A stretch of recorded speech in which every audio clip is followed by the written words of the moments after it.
प्रचंड भ्रष्टाचार या मतदारसंघामध्ये या जिल्ह्यामध्ये सातत्यानं चालू आहे। शिवसेना ठाकरे गटाचे संजय देशमुख पहिल्यांदाच यवतमाळ वाशिम या लोकसभा मतदारसंघातून मोठ्या मताधिक्याने विजयी झालेले आहे। खरं तर संजय देशमुख 1998 साली तालुका प्रमुख आणि जिल्हा प्रमुख, त्यानंतर त्यांनी बंडखोरी करून अपक्ष निवडणूक लढून आमदार झाले होते। आपण त्यांच्याकडून जाणून घेणार आहोत आणि काय सांगाल? नाही, हिंदू हृदयसम्राट वंदनीय बाळासाहेब ठाकरेच्या आशीर्वादानं माझी शिवसेनेमध्ये ओळख त्यांच्या पक्षामुळेच त्या ठिकाणी निर्माण झाली आणि आज या ठिकाणी पहिला दिवस खासदारकीचा आहे। प्रचंड मोठ्या प्रमाणावर लोक या ठिकाणी शुभेच्छा वर्षाव देण्यासाठी सर्वसामान्य जनता या ठिकाणी येऊन राहिलेली आहे। आनंदाचा क्षण आहे। निश्चितच पुढचं जे काही काम आहे ते काही एवढं सोपं काम नाही, परंतु तरीसुद्धा रात्रंदिवस मेहनत करून सर्वसामान्य जनतेला कसा दिलासा देता येईल याच्यासाठी माझा सातत्यानं प्रयत्न राहील। शिवसेना ठाकरे गटामध्ये तुम्ही गेल्यानंतर तुम्हाला पहिल्यांदा संधी मिळालेली आहे। याआधी तुम्ही शिवसेना फुटण्याच्या आधीचं विधानसभेला तुम्ही उमेदवारी मागितली होती, त्यावेळेस तुम्हाला स्थानिक मंत्र्यांकडून नाकारण्यात आलं होतं। मात्र आज तुम्ही ठाकरे गटाकडून निवडणूक लढवली आणि ती जिंकली, काय वाटते तुम्हाला?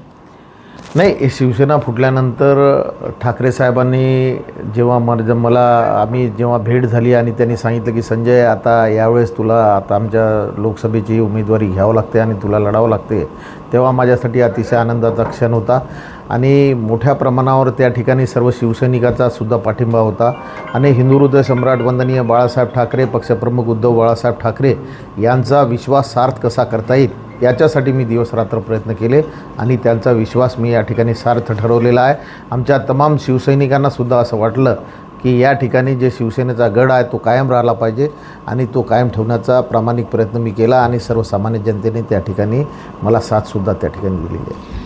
सुरुवातीपासूनच अगदी जनशक्ती विरुद्ध धनशक्ती अशी निवडणूक झाली आणि त्यामध्ये अशी चर्चा होती की संजय देशमुखांकडे आर्थिक टंचाई असल्यामुळे संजय देशमुख या निवडणुकीत पराभूत होणार, मात्र तुम्ही विजयी झाले। हे विजय कसं शक्य झालं?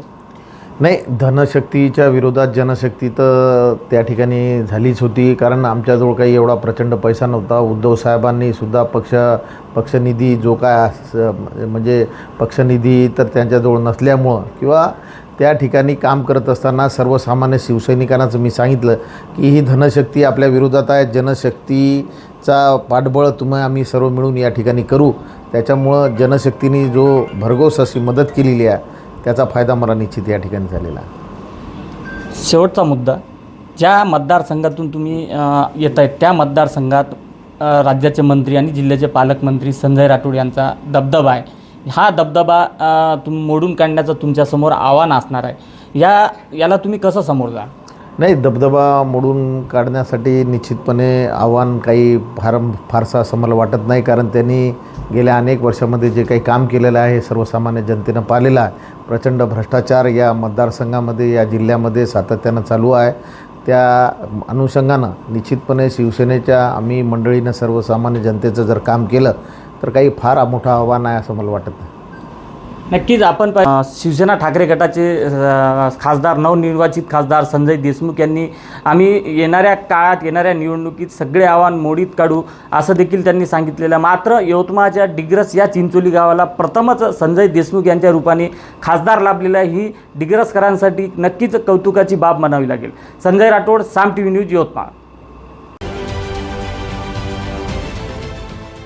देश विदेशातील प्रत्येक घडामोडींचे लाईव्ह अपडेट मिळवण्यासाठी आता साम टीव्हीच्या सर्व सोशल मीडिया प्लॅटफॉर्मला लाईक, फॉलो आणि सबस्क्राईब करा। तसंच सर्व नोटिफिकेशनसाठी बेल आयकॉन प्रेस करायला विसरू नका।